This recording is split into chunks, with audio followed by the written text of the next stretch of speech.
Palavra do Senhor, que se encontra no Salmo de número 116. Salmo de número 116.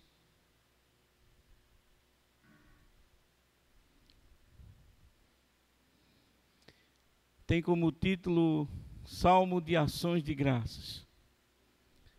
Salmo de número 116, do versículo 1 ao versículo 8.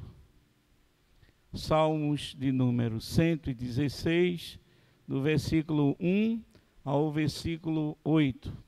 Diz a palavra do Senhor. Amo o Senhor, porque Ele ouve a minha voz e as minhas súplicas. Porque inclinou para mim os seus ouvidos, invocá-lo-ei enquanto eu viver. Laços de morte me cercaram, e angústias do inferno se apoderaram de mim. Caí em tribulação e tristeza. Então invoquei o nome do Senhor. Ó Senhor, livra a minha alma. Compassivo e justo é o Senhor. O nosso Deus é misericordioso. O Senhor vela pelos simples. Achava-me prostrado e Ele me salvou. Volta, minha alma, ao teu sossego, pois o Senhor tem sido generoso para contigo, pois livraste da morte a minha alma, das lágrimas os meus olhos, da queda os meus pés. Palavras do Senhor, damos graças a Deus. Podeis sentar, irmãos. Deus amado, neste momento, nós te pedimos que tu abra os nossos entendimentos para ouvirmos a tua voz. Tua voz que é suave, tua voz que fala aos nossos corações, tua voz, ó Deus, que acalma o mais agitado coração. E que nesta noite, ó Senhor, aquele ou aquela que veio triste, abatido ou abatida, aquele, ó Deus, que veio pesaroso no seu coração, tu possa, ó Deus, em nome de Jesus, falar a este coração, dizendo: acalma-te, pois o Senhor é contigo. Usa-me, Senhor, o teu servo, como instrumento de bênção nas tuas mãos, que eu possa ser o teu porta-voz nesta noite, ó Senhor, que não seja a palavra minha, mas tua, e que as palavras dos meus lábios e o meditar do meu coração sejam agradáveis na tua presença, Senhor, rocha minha e redentor meu, em nome de Jesus. Assim oramos. Amém. Os livramentos, irmãos, que Deus nos tem dado ao longo da nossa caminhada cristã,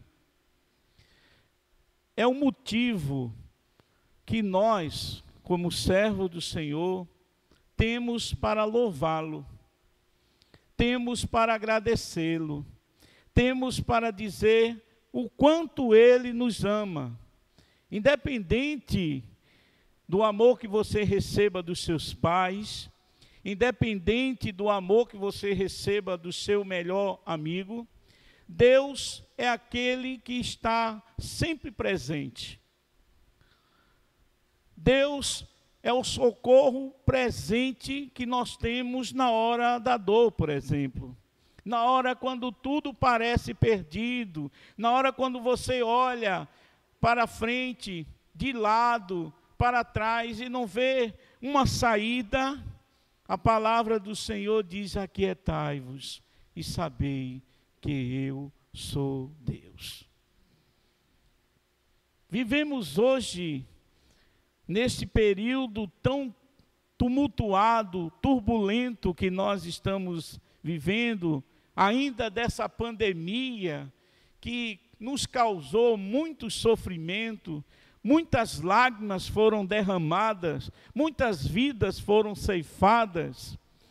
Nós precisamos entender, irmãos, que mesmo diante de todo esse caos, Deus nunca deixou de nos amar. Deus nunca deixou de nos proteger. Porque se estamos hoje de pé, é porque Deus, Ele é misericordioso e compassivo. As provações que nós passamos, essas provações têm o objetivo de muitas vezes testar a nossa fé. De sabermos que não há sofrimento maior do que o nosso Deus. Mas o problema é que muitas vezes nós tiramos os olhos de Deus e focamos apenas nos problemas. Os problemas passam a ser meus, né? Os meus problemas, a minha doença, a minha dor. A gente já intitula aquela situação como sendo nossa. Mas a gente precisa entender, irmãos, que quando esses momentos difíceis chegarem até você, você precisa ter a mesma fé do salmista aqui. Mostrando para a dor, para os problemas, que ele cria num Deus maior do que todos os problemas que nós haveremos de passar, ou já passamos. No texto que acabamos de ler, irmãos, o salmista, ele faz uma oração de gratidão a Deus. Ele tem o coração grato a Deus. Ele diz: amo ao Senhor. Por quê? Porque Ele ouve a minha voz e as minhas súplicas. Ele fala de alguém que ouve as orações, de alguém que está atento para ouvir o clamor dos seus servos, o clamor daquele aflito, daquele que está abatido, daquele que está passando por uma luta muito grande, de uma provação que parece que não tem mais tamanho. Ele diz: eu amo o Senhor, e eu sei que Deus me ama. Glória a Deus.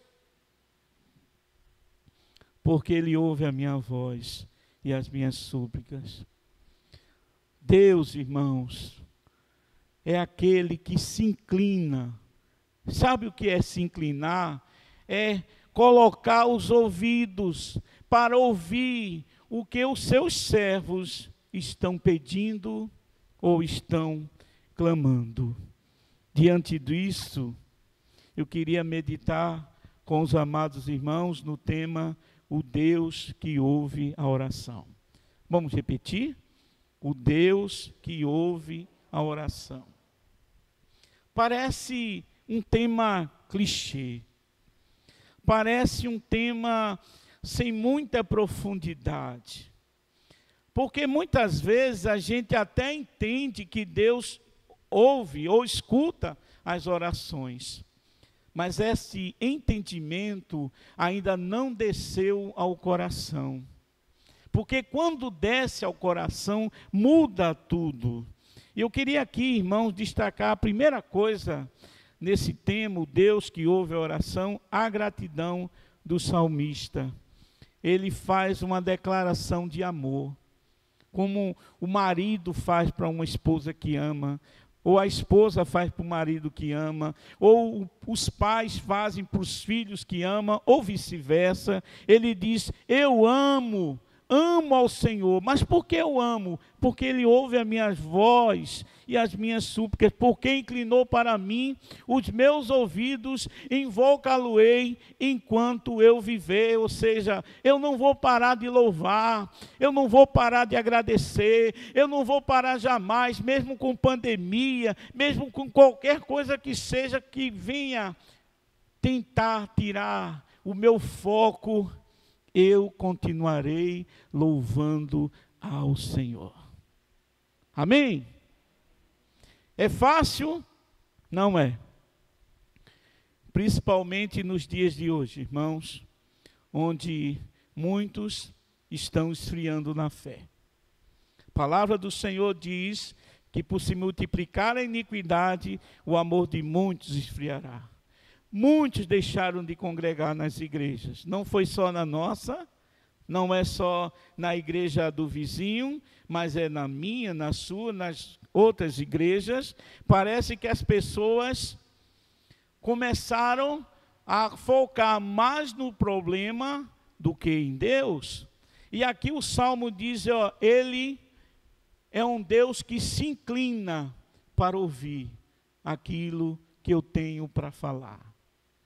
Se você quiser falar com o presidente, né? O presidente Bolsonaro, que agora está no auge, né? Tem aquelas motocicletas, tem aquelas passeatas, mas se você quiser falar com ele lá em Brasília, o que é que você precisa?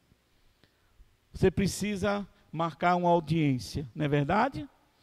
E se ele tiver espaço para você, por causa dos muitos compromissos que uma autoridade como aquela tem, de atender você. Uma coisa é você ainda tem que ir para Brasília e torcer para que ele encontre um espaço na agenda dele, cheia de compromisso, para atender você. Aí aqui o Salmo diz, eu amo o Senhor porque Ele está aqui atento para ouvir o que eu tenho para falar, ou seja, não preciso de agenda, eu não preciso marcar hora com Deus, eu não preciso marcar um momento. Senhor, será que você tem espaço na sua agenda para me atender? Ele diz, não, eu amo o Senhor porque Ele se inclina para ouvir a minha voz e as minhas súplicas.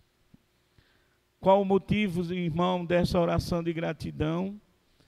Porque o Senhor havia lhe concedido muitos livramentos. Quantos de nós não entendemos ainda que um coração grato é tudo que você precisa para viver uma vida feliz? Sabia disso? A psicologia, os estudiosos dizem que quando você é uma pessoa amargurada ou extremamente amargurada, você tem problemas sérios do coração.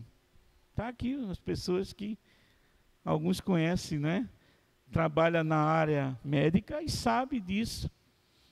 Porque a Bíblia mesmo diz que um coração alegre é um bom remédio, mas o espírito abatido faz secar até os ossos. Que coisa terrível, pastor. Mas é isso mesmo, irmãos, que a palavra do Senhor nos diz. A palavra do Senhor diz que muitas vezes o coração, por estar enfermo, aí você está doente. Veja aí, Provérbios 17, 22, diz assim, ó, o coração alegre é bom remédio, mas o espírito abatido faz secar os ossos. É por isso que muitas pessoas, ao invés de abrirem suas bocas para louvar a Deus no sofrimento, elas abrem, mas para praguejar, murmurar. Deixa eu dar um exemplo aqui de 2 homens que, ao invés de murmurarem, praguejarem, eles estavam louvando a Deus. Paulo e Silas.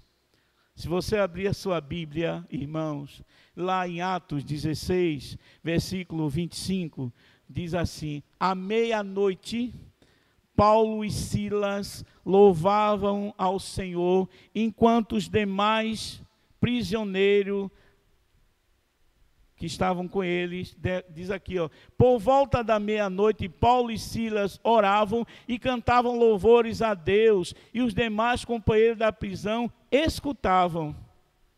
Vocês viram o que é isso, irmão? É o coração grato.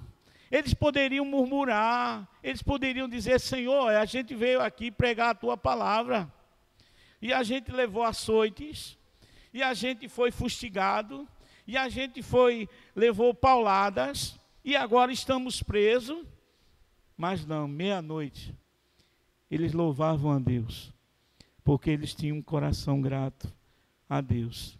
Amém, queridos? ele louva, o salmista, aqui o salmo, alguns autores dizem que esse salmo foi escrito pelo rei Davi. E se você olhar a biografia do rei Davi, foi um rei, foi um homem que passou por muitas dificuldades. Davi viu seus filhos serem mortos por o seu filho mais velho, o seu filho do coração, né, Absalão. Davi viu a espada nunca se apartar da casa dele, por um ato que ele fez, quando desejou Betseba e adulterou com ela, e o Senhor disse: a espada nunca sairá da sua casa. E ele viu tudo isso, ainda teve que fugir para não ser morto por esse filho do coração. E Davi ainda, irmãos, quando ainda nem era rei, ele teve que viver fugido do rei Saul, que queria matá-lo. Então, de sofrimento, Davi entende bem. E ele diz: eu amo o Senhor porque Ele me livrou de tudo isso. Não é apenas eu dizer: Deus, Tu és o Deus Emanuel, que significa Deus conosco, mas quer dizer que Deus é aquele que está com você em todo momento. Se você não entendeu isso, entenda hoje, porque Ele é o socorro presente. Ele quer saber das suas decisões, Ele quer saber como é que está a sua vida, Ele quer saber o que é que você está passando, se bem ou se mal, os sofrimentos que você passa. Mas sabe o que é que acontece? Tem nada a ver com os psicólogos. Tem muitos que são usados por Deus. Mas a gente muitas vezes se entrega nessas clínicas, e às vezes as pessoas, esse profissional não tem nenhum temor de Deus. E você esquece de que Jesus é o médico dos médicos.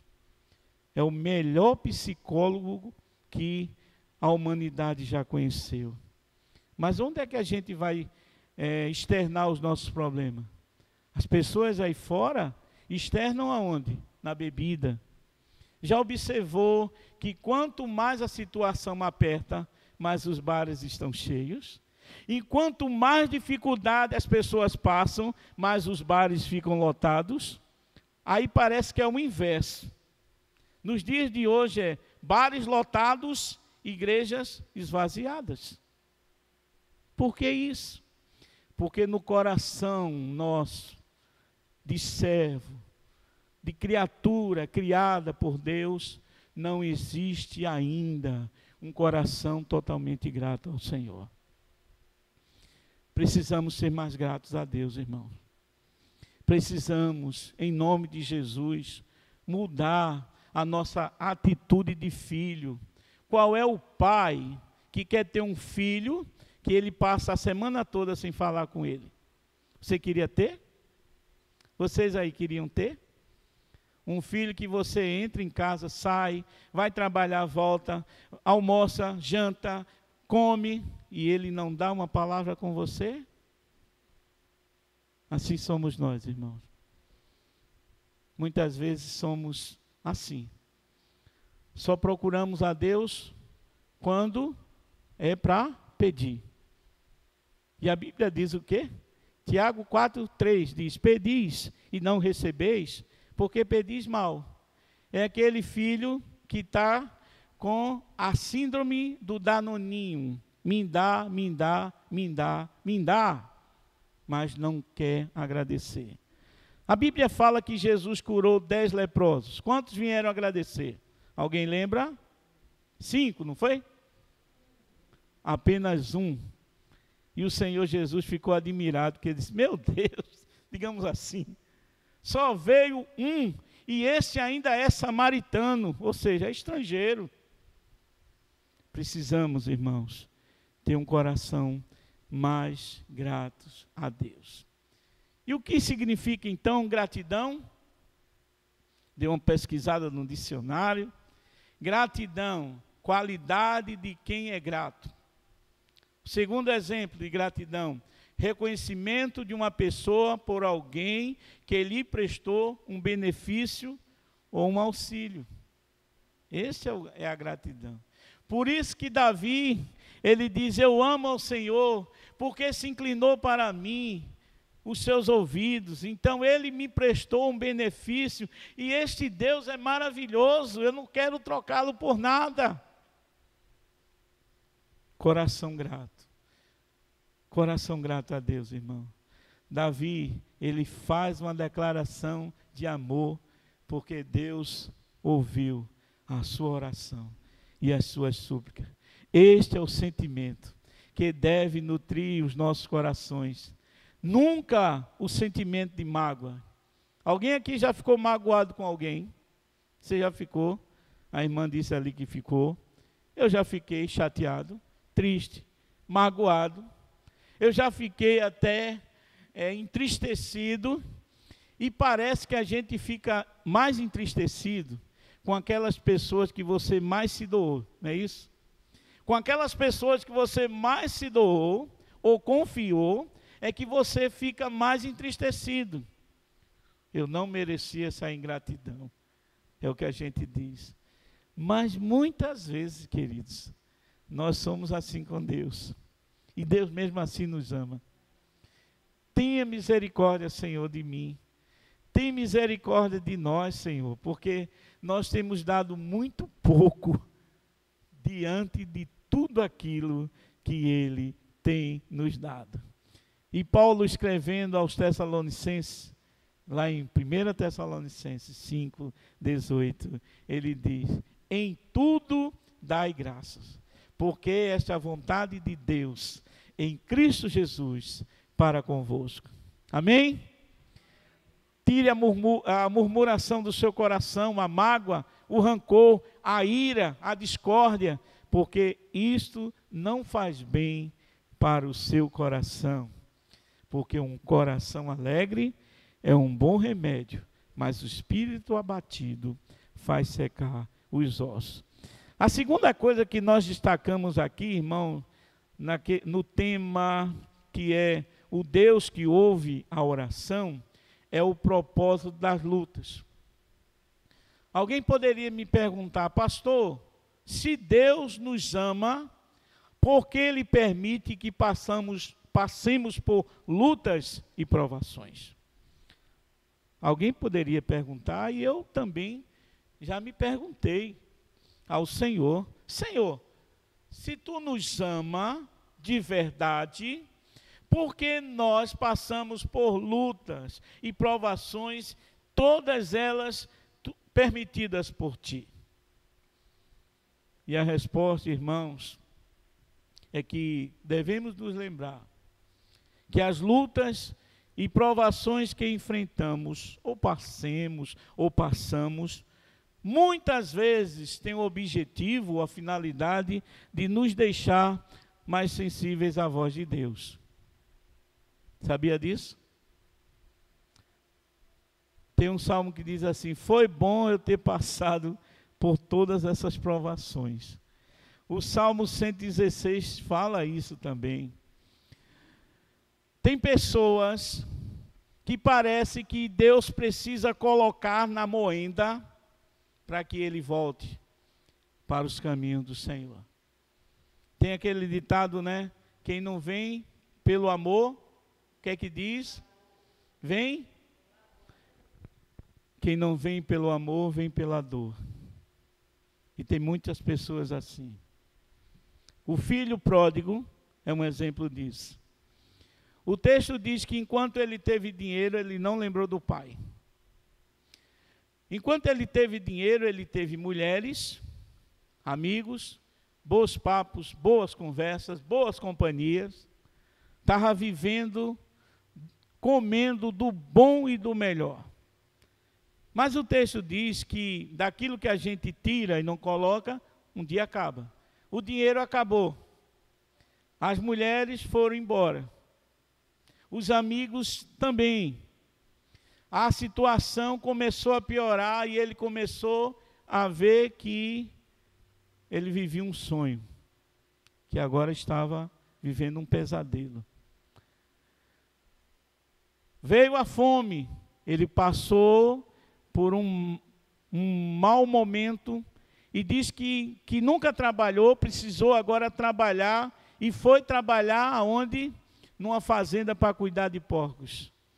E diz que a fome era tanta, mas tanta, que ele desejava comer as alfarrobas que os porcos comiam. Alfarrobas eram umas bolotas que dava ao porco, como se fosse uma lavagem de porco.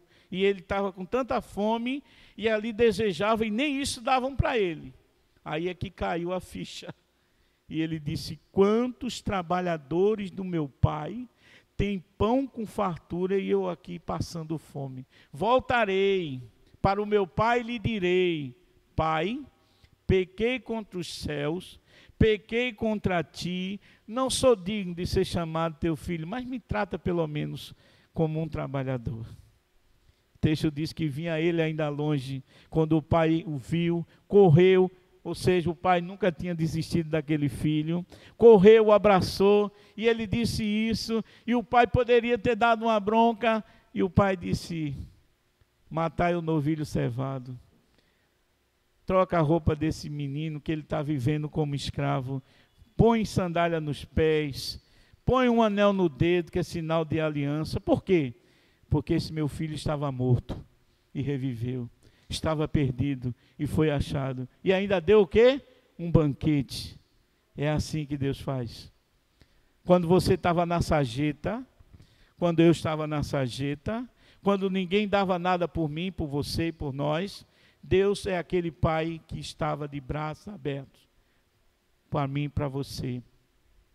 Por isso, irmãos, as lutas que nós passamos têm como objetivo de nos deixar sensíveis à voz de Deus.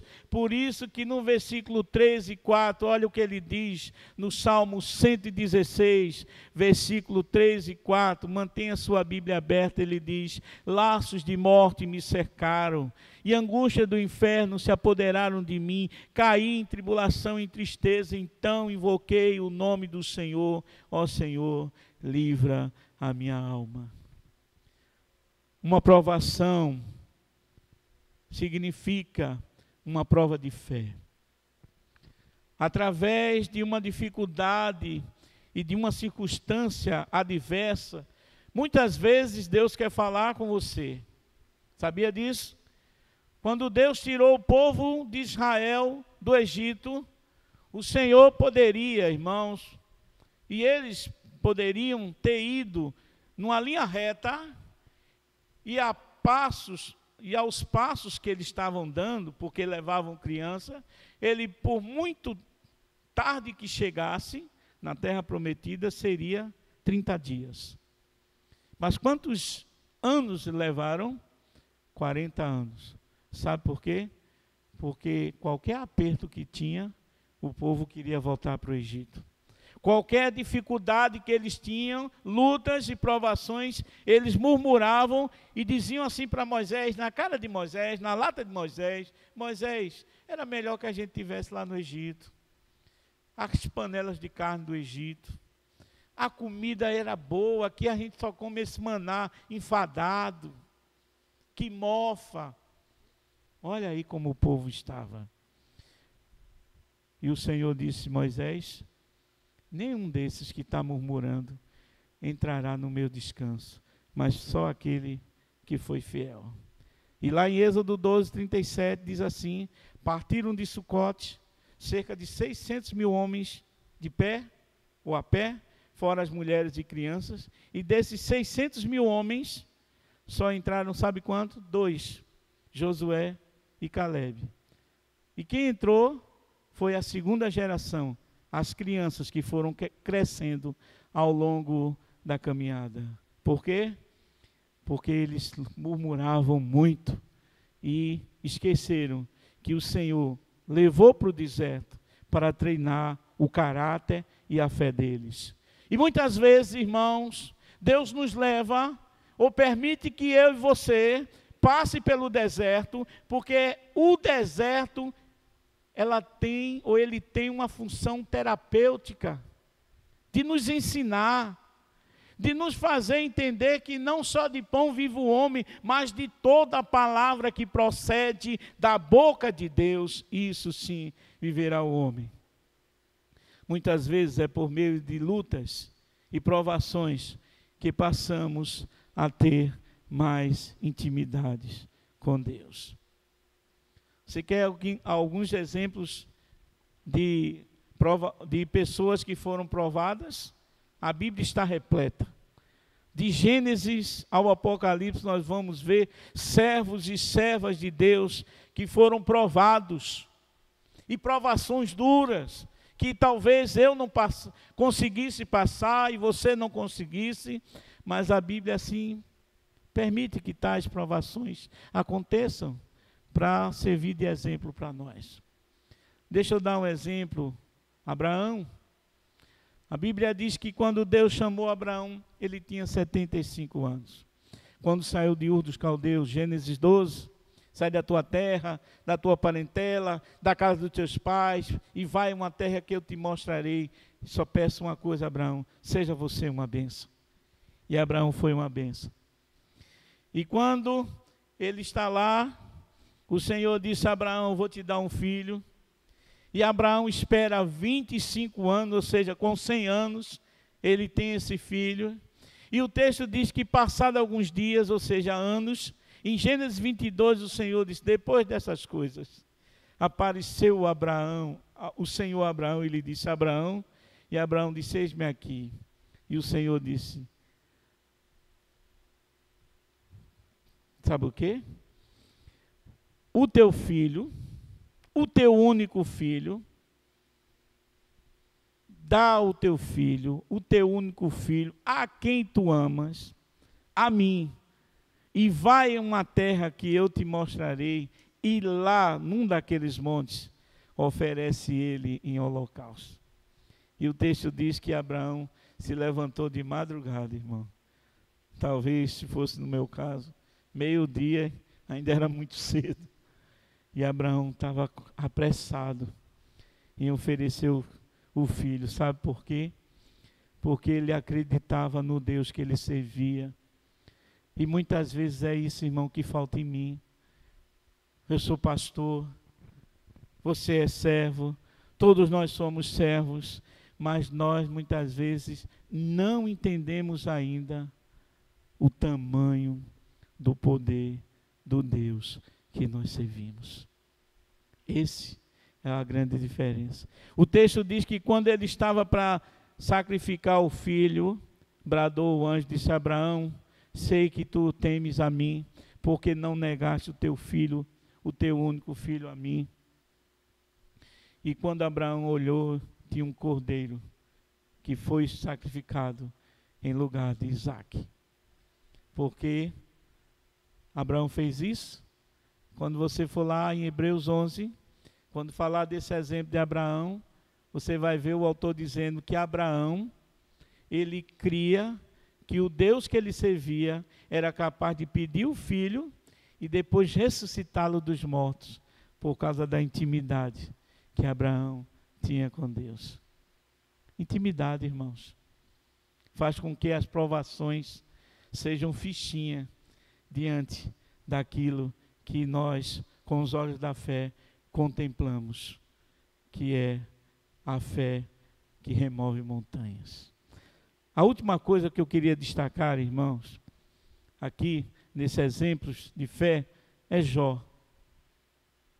Jó, o texto diz que Jó era um homem íntegro, reto, que se desviava do mal.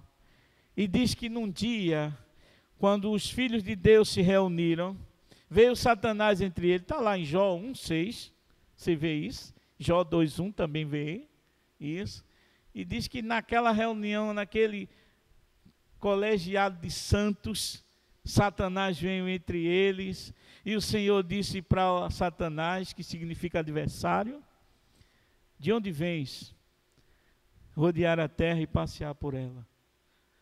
Observasse meu servo Jó, pergunta o Senhor, homem reto, íntegro, que se desvia do mal, Deus dá o testemunho dele para Jó. Fala de Jó como alguém que conhece demais. Aí o diabo disse: debalde, Jó teme a Deus, tu tem dado de tudo a ele, tem cercado ele de bens, tira e verás que ele vai blasfemar na tua cara ou no teu rosto. E o Senhor disse: vai lá e tira. E o texto diz que o diabo foi, tirou tudo de Jó. Jó perdeu os 10 filhos, que ele tinha 7 filhos e 3 filhas. A mulher dele quase enlouquece, amaldiçoa esse Deus e morre. Os amigos foram embora, os irmãos foram embora, e Jó sentou-se na cinza, se coçando. E lá, por final, o texto diz que Jó, em Jó 19, 25, ele disse: porque eu sei que meu Redentor vive, e por fim se levantará sobre a terra. E o texto lá de Jó 42, 10 diz que o Senhor mudou a sorte de Jó, quando este orava pelos seus irmãos e amigos, e ele veio a ter o dobro de tudo quanto antes ele tinha. Quanto tempo, pastor, passou para Jó ter tudo de volta? 70 anos. É que alguns comentaristas falam que aquela provação de Jó, ele tinha 70, e quando ele veio a ter tudo de volta, e ele viveu até os 140 anos. Mas veio a ter tudo. Amém, queridos? Finalizo, desculpe, finalizo falando da compaixão de Deus por nós. A palavra compaixão, irmão, significa aquele que tem paixão por alguém, que se compadece. É uma pessoa compassiva que possui ou demonstra compaixão e compartilha do sofrimento alheio. Deus é um Deus que tem compaixão por nós. Deus tem a obrigação de responder às nossas orações. O que é que os irmãos acham? Deus tem ou não obrigação? Não. Deus não tem obrigação de atender às nossas orações, irmão, de forma alguma. Deus atende às nossas orações porque Ele se compadece das aflições que nós passamos. Amém? É por isso que Davi diz: compassivo é o Senhor. E Davi também diz que ele estava perturbado quando a sua alma voltou ao sossego. Ele diz: volta a minha alma ao teu sossego, pois o Senhor tem sido generoso para contigo. E eu aqui concluo perguntando a você que veio aqui nesta noite: qual tem sido a sua atitude? Qual tem sido a minha atitude diante do sofrimento? Será que nós continuamos amando o Senhor? Ou, passando por essa tribulação, a gente não murmura, não tem um coração que a gente às vezes diz assim: Senhor, não tenho motivo nenhum de agradecer a Ti, porque eu estou passando por um momento muito, muito triste. E lembro de uma música que o Lázaro cantava, né? Eu vou passando pela prova dando glória a Deus, que isso é uma atitude de fé, né? A Cassiane, ela também tem um hino que diz: se você pensou em desistir, né? Não pare de sorrir, né? E ela tem outros falando com muito louvor. É como se a atitude dela, a atitude minha, a atitude sua, diante das lutas, das provações que você passe, ou venha passar dentro de casa, fora de casa, no trabalho, na faculdade, onde você estiver, você precisa ter um coração grato. E lembrar que as provações que você tem passado, ela tem um objetivo: fortalecer você na fé, moldar o seu caráter, transformar aquele pequeno ser, digamos assim, aquela pequena pessoa, pequena ainda diante de Deus, torná-lo grande, torná-la grande diante do Deus que tudo pode.